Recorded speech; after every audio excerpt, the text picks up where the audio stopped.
National environment and human rights foundation আয়োজিত আজকের স্বেচ্ছাসেবী সংগঠনদের মিলন মেলা অনুষ্ঠানে সম্মানিত সভাপতি জনাব লায়ন ফারুক আহমেদ, আজকের অনুষ্ঠানের অন্যতম বিশেষ অতিথি ন্যাশনাল এনভায়রনমেন্ট অ্যান্ড হিউম্যান রাইটসের কেন্দ্রীয় চেয়ারম্যান জনাব আব্দুল আজিজ সাহেব, উপস্থিত বিশেষ অতিথিবৃন্দ, আমার সামনেই বিভিন্ন স্বেচ্ছাসেবী সংগঠনের বিভিন্ন প্রতিনিধিবৃন্দ, সুধীমণ্ডলী, ইলেকট্রনিক মিডিয়া, প্রিন্ট মিডিয়া, সম্মানিত সাংবাদিকবৃন্দ, সুধীমণ্ডলী, আসসালামু আলাইকুম ওয়া রাহমাতুল্লাহ। আমি আজকে বিরূপ প্রাকৃতিক দুর্যোগ, রাস্তায় বৃষ্টি হচ্ছে সারাদিন। ইতিমধ্যে কক্সবাজারে সর্বোচ্চ রেকর্ডের বৃষ্টিপাত গতকাল থেকে শুরু হয়েছে। ইতিমধ্যে 6 জন লোক মারা গেছে বলে মিডিয়াতে নিউজ এসেছে।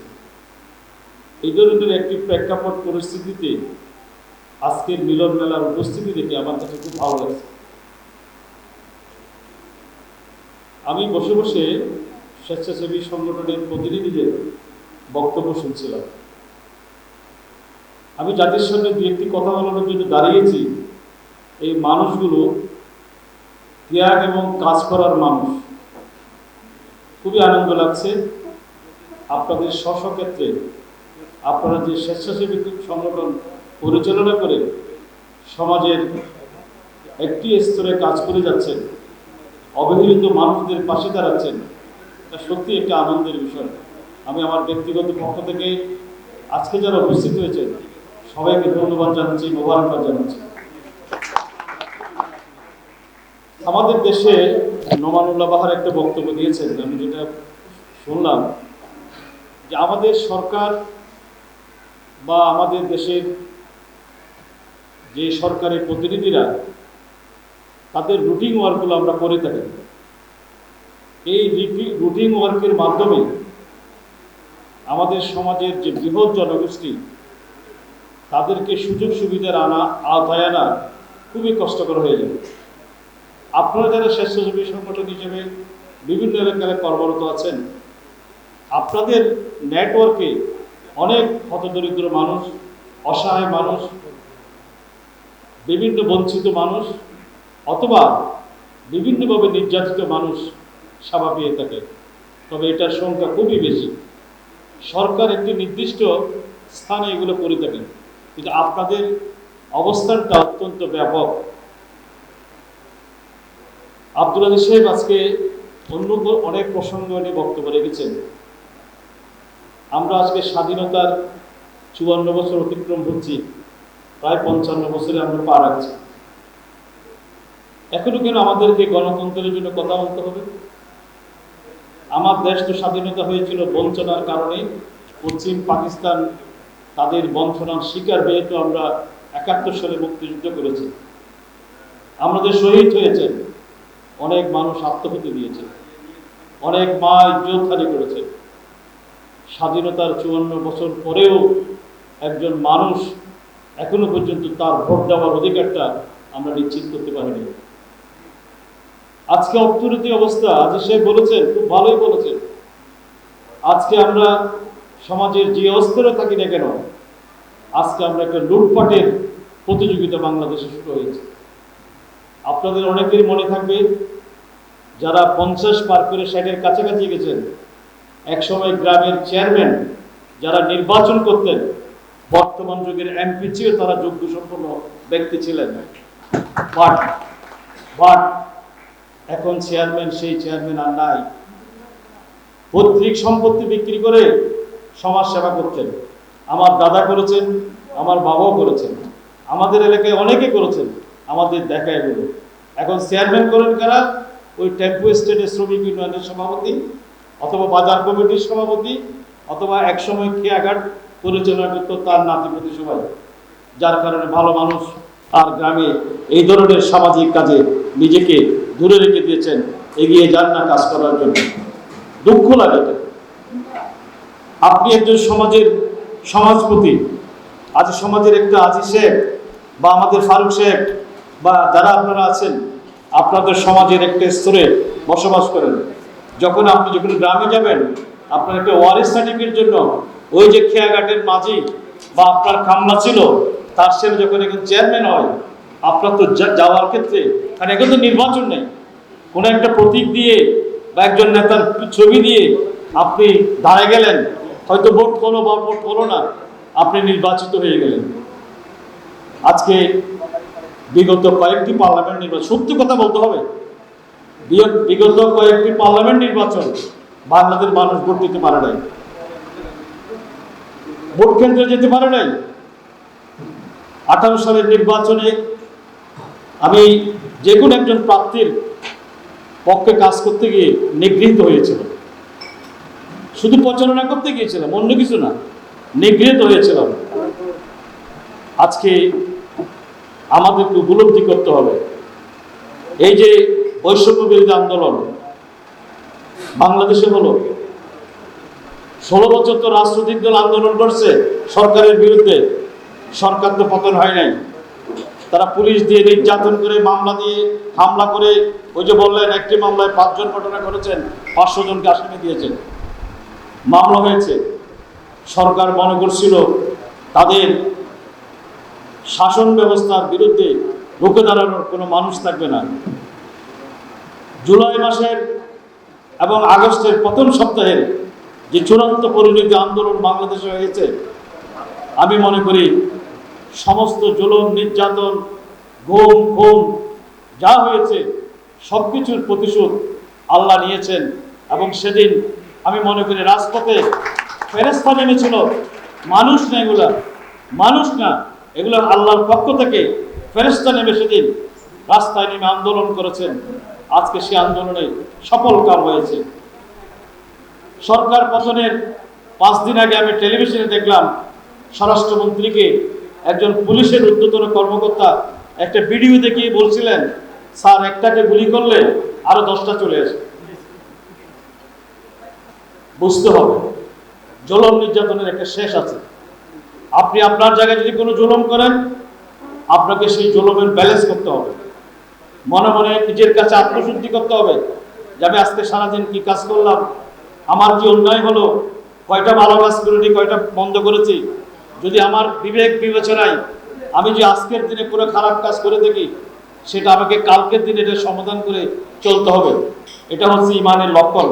আমাদের এখানে আলেম সমাজ আছেন, উনি মৌলানা সাহেব, আপনি বোধহয় মৌলানা, যারা দোষ করে নিজের অনুশোচনা করবে যে আমি এটা ভুল করেছি, আমার মনে হয় আমি এটা অন্যায় করেছি, এটা হচ্ছে ইমানদারের লক্ষণ। আপনারা আজ থেকে 20 বছর আগে, 30 বছর আগে চিন্তা করেন, 80-র দশকে চিন্তা করেন, 90-এর মাঝামাঝির দিকে চিন্তা করেন। এক সময় মানুষ ছিল চিত্তশীল মানুষ ছিল। আজকে মানুষ 20 বছর পর থেকে আজকে মানুষ বৃত্ত বৈতব্যের জন্য একটা প্রতিযোগিতায় লিপ্ত হয়েছে। ওই যে আমার ভাই আব্দুল আজিজ সাহেব বলেছেন, রাজনীতি করা মানে টাকা কামানো। আমি যদি কোনো ইউনিটের কোনো রাজনৈতিক সংগঠনের সভাপতি হই, আমার 2 সেটটা গাড়ি থাকতে হবে। আমার দাদা 14 গোষ্ঠী কোনোদিন রিক্সাই চলে নেই, আমি এখন গাড়ি আমাকে চলতে হবে। আপনি খেয়াল করে দেখেন না, আপনার নিজের এলাকায়, নিজের সমাজে যারা গাড়ি নিয়ে চলে, হয়তো একসময় এটা আপনাদের কামলা ছিল, অথবা একদিন আপনাদের জমি চাষ করতো, তাদের ছেলেরা এখন পাঁচরে গাড়ি চালায়। আপনি হয়তো এখনো রিক্সায় চড়তেও পারেন বা চড়তেও পারেন না টাকার অভাবে। এটাই হচ্ছে বাংলাদেশের বর্তমান চিত্র। বৈষম্য বিরোধী সমাজ প্রতিষ্ঠায় বর্তমান অন্তর্বর্তীকালীন সরকার অনেক পদক্ষেপ গ্রহণ করেছেন, ইতিমধ্যে আপনারা দেখেছেন। আমরা চাই সব ক্ষেত্রে একটা সংস্কার হোক। একজন মানুষ কেন বিদ্যুতের মিটার আনার জন্য 5,000 টাকা ঘুষ দিতে হবে? একটি খতিয়ান খোলার জন্য সিল্যান্ড অফিসে একটা পার্সেন্টেজ কেন দিতে হবে? সরকারের অ্যাকোয়ারের টাকা উত্তোলনের জন্য অ্যাসিল্যান্ড অথবা অ্যাকোয়ার অফিসে আমাদেরকে নির্দিষ্ট একটা পার্সেন্টেজ দিতে হবে। আমি যতটুকু জানি, শুনেছি, সেদিন আমি ডিসি সাহেবকে বলেছিলাম, আমাদের বিদেয়ী ডিসি সাহেব, আপনি টাকা পাওয়ার আগে নাকি ওই ঘুষের টাকার জামানতের চেক ওনাদেরকে দিতে হবে।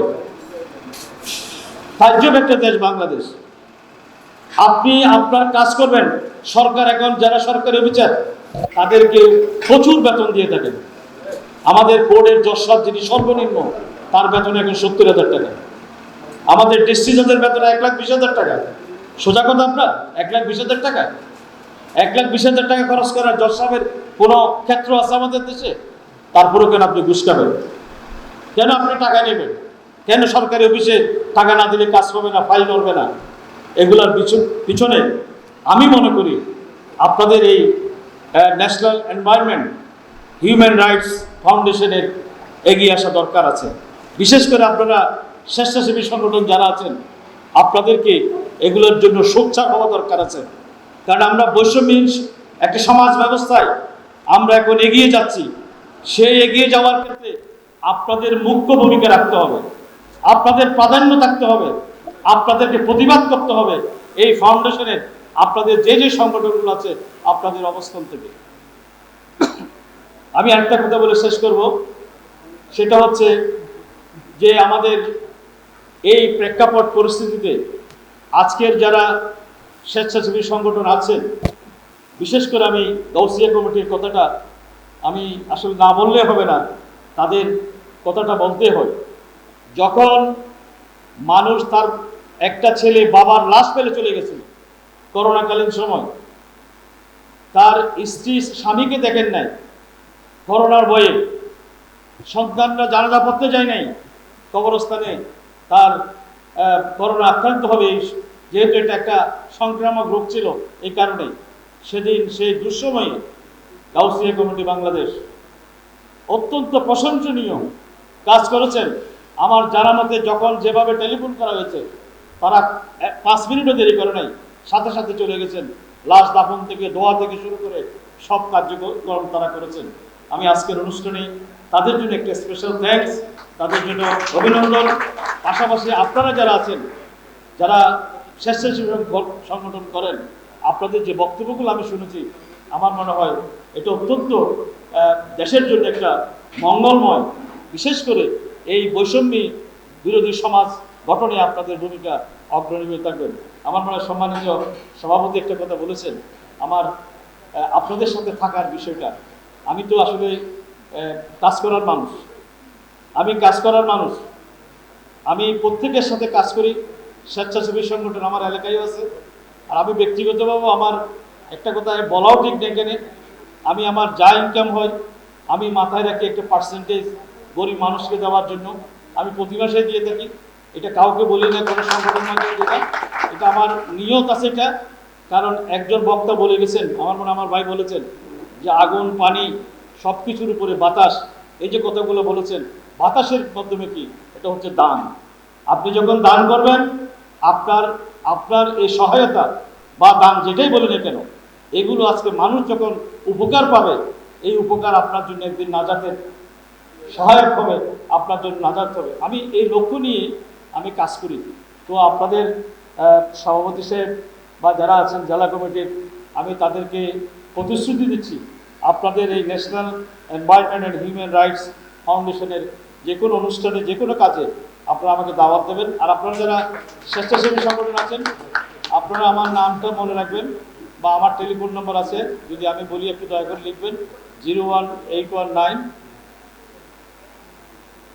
108523।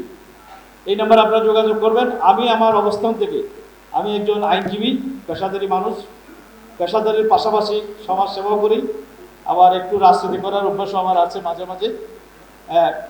এই কারণে হয়তো আমি একটু ব্যস্ত থাকি। আপনারা যে কোনো সময় আমাকে টেলিফোন করবেন, আপনাদের সংস্থার নাম বলে আমি ইনশাল্লাহ আপনাদের ডাকে সাড়া দেবো যে কোনো কাজে, এবং আপনাদের জেলা কমিটির সাথে ইনশাল্লাহ আমি থাকবো। আপনাদের 01819108523, ঠিক আছে? জি, সবাই ভালো থাকবেন। আমার ভাই অ্যাডভোকেট রিমু, আমি দেখছি তুমি বোধহয় পরে আসছে, উনিও ওনার অত্যন্ত বুনিয়াদী পরিবার, চট্টগ্রাম শহরের। হ্যাঁ, রিমুকে আমি দেখছি, তাদের পরিবার হচ্ছে আমারও পরিবার বলা যায়, তাদের পরিবারের সাথে আমার খুব সম্পর্ক। আর নোমানুল্লাহ বাহার আছে, সে আমাকে আসলে টেলিফোন করছিল এই দাওয়াত আসার জন্য। তো নোমান যখন টেলিফোন করে, আমি সাধারণত রিফিউজ করিনি। আমি জানি না যে এই ধরনের একটা অভয় পরিবেশ হবে। খুব ভালো লাগছে আমার আজকের বিশেষ করে আপনাদের যারা স্বেচ্ছাসেবী প্রতিনিধির বক্তৃতা দিয়েছেন শুনেছি, এবং আপনাদের সামনে কিছু বলার সুযোগ পেয়েছি। অত্যন্ত এটা প্রতিনিধিত্বমূলক একটা সভা। একজন বলেছেন এটা 60 জন হলেও এটা 60,000 মানুষের প্রতিনিধিত্ব করে। এই জন্য খুব ভালো লাগছে। আপনারা সবাই ভালো থাকবেন, সুস্থ থাকবেন। আল্লাহ হাফেজ।